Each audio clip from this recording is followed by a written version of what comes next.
سورہ نمبر 39 الزمر۔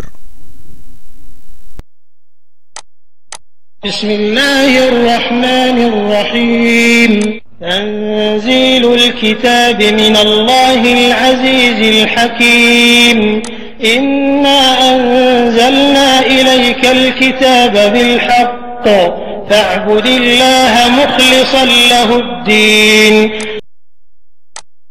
شروع اللہ کے نام سے جو بڑا مہربان نہایت رحم والا ہے۔ اس کتاب کا اتارا جانا خدا غالب اور حکمت والے کی طرف سے ہے۔ اے پیغمبر، ہم نے یہ کتاب تمہاری طرف سچائی کے ساتھ نازل کی ہے، تو اللہ کی عبادت کرو، یعنی اس کی عبادت کو شرک سے خالص کر کے۔ دیکھو، خالص عبادت اللہ ہی کے لیے زیبا ہے، اور جن لوگوں نے اس کے سوا اور دوست بنائے ہیں وہ کہتے ہیں کہ ہم ان کو اس لیے پوچھتے ہیں کہ ہم کو اللہ کا مقرب بنا دیں، تو جن باتوں میں یہ اختلاف کرتے ہیں اللہ ان میں ان کا فیصلہ کر دے گا۔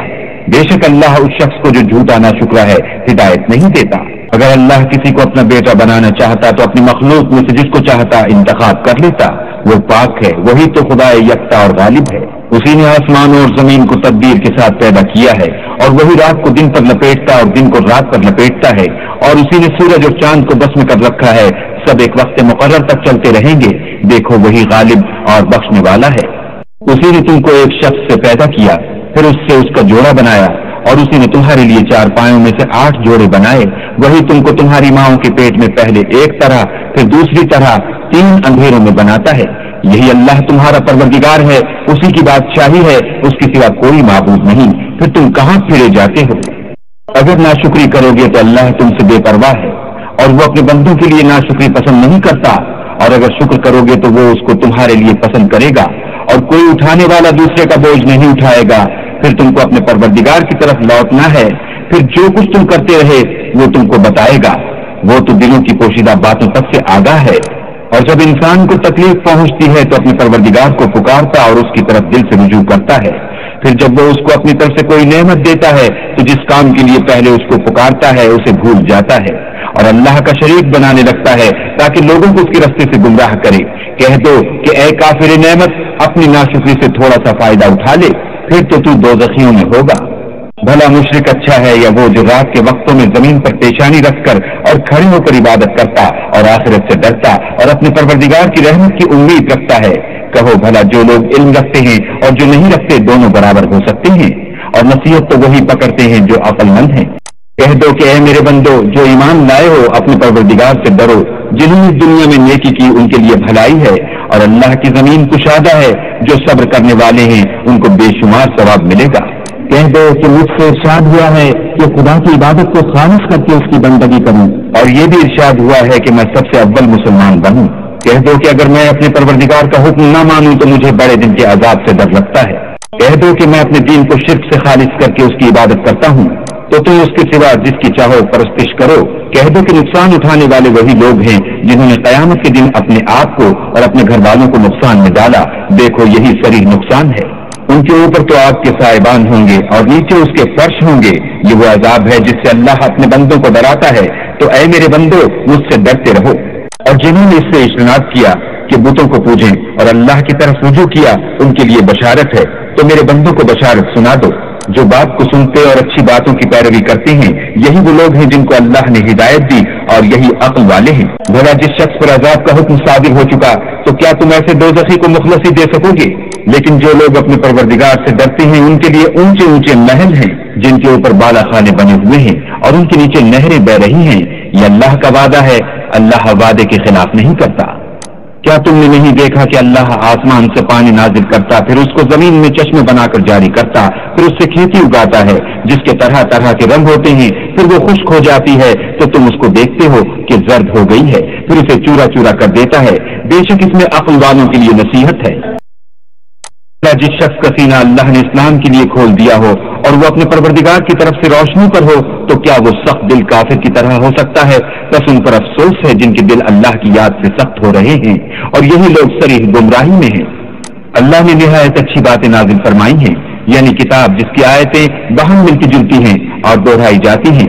جو لوگ اپنے پروردگار سے ڈرتے ہیں ان کے بدن کے اس سے رونگٹے کھڑے ہو جاتے ہیں، پھر ان کے بدن اور دل نرم ہو کر اللہ کی یاد کی طرف متوجہ ہو جاتے ہیں۔ یہی اللہ کی ہدایت ہے۔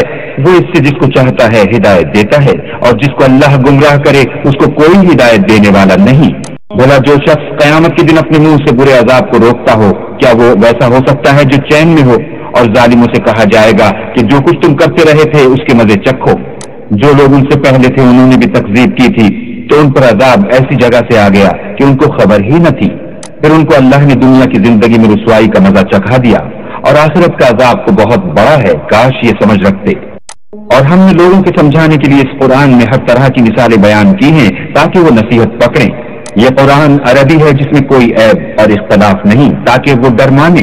اللہ ایک مثال بیان کرتا ہے کہ ایک شخص ہے جس میں کئی آدمی شریک ہیں، مختلف المزاج اور بدخو، اور ایک آدمی خاص ایک شخص کا غلام ہے، بھلا دونوں کی حالت برابر ہے؟ نہیں، الحمدللہ، بلکہ یہ اکثر لوگ نہیں جانتے۔ اے پیغمبر، تم بھی مر جاؤ گے اور یہ بھی مر جائیں گے، پھر تم سب قیامت کے دن اپنے پروردگار کے سامنے جھگڑو گے اور جھگڑا فیصل کر دیا جائے گا۔ تو اس سے بڑھ کر ظالم کون جو اللہ پر جھوٹ بولے اور سچی بات جب اس کے پاس پہنچ جائے تو اسے جھٹلائے؟ کیا جہنم میں کافروں کا ٹھکانہ نہیں ہے؟ اور جو شخص سچی بات لے کر آیا اور جس نے اس کی تصدیق کی وہی لوگ متقی ہیں، وہ جو چاہیں گے ان کے لیے ان کے پروردگار کے پاس موجود ہے۔ نیکوکاروں کا یہی بدلہ ہے، تاکہ اللہ ان سے برائیوں کو جو انہوں نے کی دور کر دے اور نیک کاموں کا جو وہ کرتے رہے ان کو بدلہ دے۔ کیا اللہ اپنے بندے کو کافی نہیں؟ اور یہ تم کو ان لوگوں سے جو اس کے سوا ہیں یعنی غیر خدا سے ڈراتے ہیں، اور جس کو اللہ گمراہ کرے اسے کوئی ہدایت دینے والا نہیں، اور جس کو اللہ ہدایت دے اس کو کوئی گمراہ کرنے والا نہیں۔ کیا اللہ غالب اور بدلہ لینے والا نہیں ہے؟ اور اگر تم ان سے پوچھو کہ آسمان اور زمین کو کس نے پیدا کیا تو کہہ دے کہ اللہ نے۔ کہو کہ بھلا دیکھو تو جن کو تم اللہ کے سوا پکارتے ہو، اگر اللہ مجھ کو کوئی تکلیف پہنچانی چاہے تو کیا وہ اس تکلیف کو دور کر سکتے ہیں؟ یا اگر مجھ پر مہربانی کرنا چاہے تو وہ اس کی مہربانی کو روک سکتے ہیں؟ کہہ دو کہ مجھے اللہ ہی کافی ہے، بھروسہ رکھنے والے اسی پر بھروسہ رکھتے ہیں۔ کہہ دو کہ اے قوم تم اپنی جگہ عمل کیے جاؤ، میں اپنی جگہ عمل کیے جاتا ہوں، ان قریب تم کو معلوم ہو جائے گا کہ کس پر عذاب آتا ہے جو اسے رسوا کرے گا اور کس پر ہمیشہ کا عذاب نازل ہوتا ہے۔ ہم نے تم پر کتاب لوگوں کی ہدایت کے لیے سچائی کے ساتھ نازل کی ہے، تو جو شخص ہدایت پاتا ہے تو اپنے بھلے کے لیے، اور جو گمراہ ہوتا ہے تو گمراہی سے اپنا ہی نقصان کرتا ہے۔ اور اے پیغمبر تم ان کے ذمہ دار نہیں۔ اللہ لوگوں کے مرنے کے وقت ان کی روحیں قبض کر لیتا ہے، اور جو مرے نہیں ان کی روحیں سوتے میں قبض کر لیتا ہے، پھر جن پر موت کا حکم کر چکتا ہے ان کو روک رکھتا ہے، اور باقی روحوں کو ایک وقت مقرر تک کے لیے چھوڑ دیتا ہے۔ جو لوگ فکر کرتے ہیں ان کے لیے اس میں نشانیاں ہیں۔ کیا انہوں نے اللہ کے سوا اور سفارشی بنا لیے ہیں؟ کہو کہ خواہ وہ کسی چیز کا بھی اختیار نہ رکھتے ہوں اور نہ کچھ سمجھتے ہی ہوں۔ کہہ دو کہ سفارش تو سب اللہ ہی کے اختیار میں ہے، اسی کے لیے آسمان اور زمین کی بادشاہت ہے، پھر تم اسی کی طرف لوٹ کر جاؤ گے۔ اور جب تنہا اللہ کا ذکر کیا جاتا ہے تو جو لوگ آخرت پر ایمان نہیں رکھتے ان کے دل منقبض ہو جاتے ہیں، اور جب اس کے سوا اوروں کا ذکر کیا جاتا ہے تو خوش ہو جاتے ہیں۔ کہو کہ اے اللہ، اے آسمان اور زمین کے پیدا کرنے والے اور پوشیدہ اور ظاہر کے جاننے والے، تو ہی اپنے بندوں میں ان باتوں کا جن میں وہ اختلاف کرتے رہے ہیں فیصلہ کرے گا۔ اور اگر ظالموں کے پاس وہ سب مال و متاع ہو جو زمین میں ہے اور اس کے ساتھ اسی قدر اور ہو تو قیامت کے روز برے عذاب سے مخلصی پانے کے بدلے میں دے دیں، اور ان پر اللہ کی طرف سے وہ امر ظاہر ہو جائے گا جس کا ان کو خیال بھی نہ تھا، اور ان کے اعمال کی برائیاں ان پر ظاہر ہو جائیں گی، اور جس عذاب کی وہ ہنسی اڑاتے تھے وہ ان کو آ گھیرے گا۔ جب انسان کو تکلیف پہنچتی ہے تو ہمیں پکارنے لگتا ہے، پھر جب ہم اس کو اپنی طرف سے نعمت بخشتے ہیں تو کہتا ہے کہ یہ تو مجھے میرے علم و دانش کے سبب ملی ہے۔ نہیں، بلکہ وہ آزمائش ہے، مگر ان میں سے اکثر نہیں جانتے۔ جو لوگ ان سے پہلے تھے وہ بھی یہی کہا کرتے تھے، تو جو کچھ وہ کیا کرتے تھے ان کے کچھ کام بھی نہ آیا، ان پر ان کے اعمال کے وبال پڑ گئے، اور جو لوگ ان میں سے ظلم کرتے رہے ہیں ان پر ان کے عملوں کے وبال ان قریب پڑیں گے، اور وہ اللہ کو عاجز نہیں کر سکتے۔ کیا ان کو معلوم نہیں کہ اللہ ہی جس کے لیے چاہتا ہے رزق کو فراخ کر دیتا ہے اور جس کے لیے چاہتا ہے تنگ کر دیتا ہے؟ جو لوگ ایمان لاتے ہیں ان کے لیے اس میں بہت سی نشانیاں ہیں۔ اے پیغمبر میری طرف سے لوگوں کو کہہ دو کہ اے میرے بندو، جنہوں نے اپنی جانوں پر زیادتی کی ہے، اللہ کی رحمت سے نا امید نہ ہونا، اللہ تو سب گناہوں کو بخش دیتا ہے اور وہ تو بخشنے والا مہربان ہے۔ اور اس سے پہلے کہ تم پر عذاب آ واقع ہو اپنے پروردگار کی طرف رجوع کرو اور اس کے فرما بردار ہو جاؤ، پھر تم کو مدد نہیں ملے گی۔ اور اس سے پہلے کہ تم پر ناگہاں عذاب آ جائے اور تم کو خبر بھی نہ ہو، اس نہایت اچھی کتاب کی جو تمہارے پروردگار کی طرف سے تم پر نازل ہوئی ہے پیروی کرو، کہ مبادا اس وقت کوئی متنفس کہنے لگے کہ ہائے ہائے اس تقصیر پر افسوس ہے جو میں نے اللہ کے حق میں کی اور میں تو ہنسی ہی کرتا رہا، یا یہ کہنے لگے کہ اگر اللہ مجھ کو ہدایت دیتا تو میں بھی پرہیزگاروں میں ہوتا، یا جب عذاب دیکھ لے تو کہنے لگے کہ اگر مجھے پھر ایک دفعہ دنیا میں جانا ہو تو میں نیکوکاروں میں ہو جاؤں۔ اللہ فرمائے گا کیوں نہیں، میری آیتیں تیرے پاس پہنچ گئی ہیں مگر تو نے ان کو جھٹلایا اور شیخی میں آ گیا اور تو کافر بن گیا۔ اور جن لوگوں نے اللہ پر جھوٹ بولا تم قیامت کے دن دیکھو گے کہ ان کے منہ کالے ہو رہے ہوں گے، کیا غرور کرنے والوں کا ٹھکانہ دوزخ میں نہیں ہے؟ اور جو پرہیزگار ہیں ان کی سعادت اور کامیابی کے سبب اللہ ان کو نجات دے گا، نہ تو ان کو کوئی سختی پہنچے گی اور نہ غمناک ہوں گے۔ اللہ ہی ہر چیز کا پیدا کرنے والا ہے اور وہی ہر چیز کا نگراں ہے، اسی کے پاس آسمان اور زمین کی کنجیاں ہیں، اور جنہوں نے اللہ کی آیتوں سے کفر کیا وہی نقصان اٹھانے والی۔ کہہ دو کہ اے نادانو تم مجھ سے یہ کہتے ہو کہ میں غیر خدا کی پرستش کرنے لگوں، اور اے محمد صلی اللہ علیہ وآلہ وسلم تمہاری طرف اور ان پیغمبروں کی طرف جو تم سے پہلے ہو چکے ہیں یہی وہی بھیجی گئی ہے کہ اگر تم نے شرک کیا تو تمہارے عمل برباد ہو جائیں گے اور تم زیاں کاروں میں ہو جاؤ گے، بلکہ اللہ ہی کی عبادت کرو اور شکر گزاروں میں ہو۔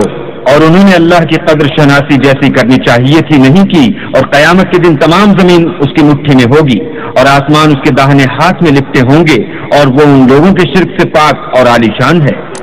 اور جب سور پھونکا جائے گا تو جو لوگ آسمان میں ہیں اور جو زمین میں ہیں سب بے ہوش ہو کر گر پڑیں گے مگر وہ جس کو اللہ چاہے۔ پھر دوسری دفعہ پھونکا جائے گا تو فوراً سب کھڑے ہو کر دیکھنے لگیں گے، اور زمین اپنے پروردگار کے نور سے چمک اٹھے گی اور اعمال کی کتاب کھول کر رکھ دی جائے گی، اور پیغمبر اور گواہ حاضر کیے جائیں گے، اور ان میں انصاف کے ساتھ فیصلہ کیا جائے گا اور بے انصافی نہیں کی جائے گی، اور جس شخص نے جو عمل کیا ہوگا اس کو اس کا پورا بدلہ مل جائے گا، اور جو کچھ یہ کرتے ہیں اس کو سب کی خبر ہے۔ اور کافروں کو گروہ گروہ بنا کر جہنم کی طرف لے جائیں گے، یہاں تک کہ جب وہ اس کے پاس پہنچ جائیں گے تو اس کے دروازے کھول دیے جائیں گے تو اس کے داروغہ ان سے کہیں گے کہ کیا تمہارے پاس تمہیں میں سے پیغمبر نہیں آئے تھے جو تم کو تمہارے پروردگار کی آیتیں پڑھ کر سناتے اور اس دن کے پیش آنے سے ڈراتے تھے؟ کہیں گے کیوں نہیں، لیکن کافروں کے حق میں عذاب کا حکم تحقیق ہو چکا تھا۔ کہا جائے گا کہ دوزخ کے دروازوں میں داخل ہو جاؤ، ہمیشہ اس میں رہو گے، تکبر کرنے والوں کا برا ٹھکانہ ہے۔ اور جو لوگ اپنے پروردگار سے ڈرتے ہیں ان کو گروہ گروہ بنا کر بہشت کی طرف لے جائیں گے، یہاں تک کہ جب اس کے پاس پہنچ جائیں گے اور اس کے دروازے کھول دیے جائیں گے تو اس کے داروغہ ان سے کہیں گے کہ تم پر سلام، تم بہت اچھے رہے، اب اس میں ہمیشہ کے لیے داخل ہو جاؤ۔ وہ کہیں گے کہ اللہ کا شکر ہے جس نے اپنے وعدے کو ہم سے سچا کر دیا اور ہم کو اس زمین کا وارث بنا دیا، ہم بہشت میں جس مکان میں چاہیں رہیں، تو اچھے عمل کرنے والوں کا بدلہ بھی کیسا خوب ہے۔ تم فرشتوں کو دیکھو گے کہ عرش کے گرد گھیرا باندھے ہوئے ہیں اور اپنے پروردگار کی تعریف کے ساتھ تسبیح کر رہے ہیں، اور ان میں انصاف کے ساتھ فیصلہ کیا جائے گا اور کہا جائے گا کہ ہر طرح کی تعریف اللہ ہی کو سزاوار ہے جو سارے جہان کا مالک ہے۔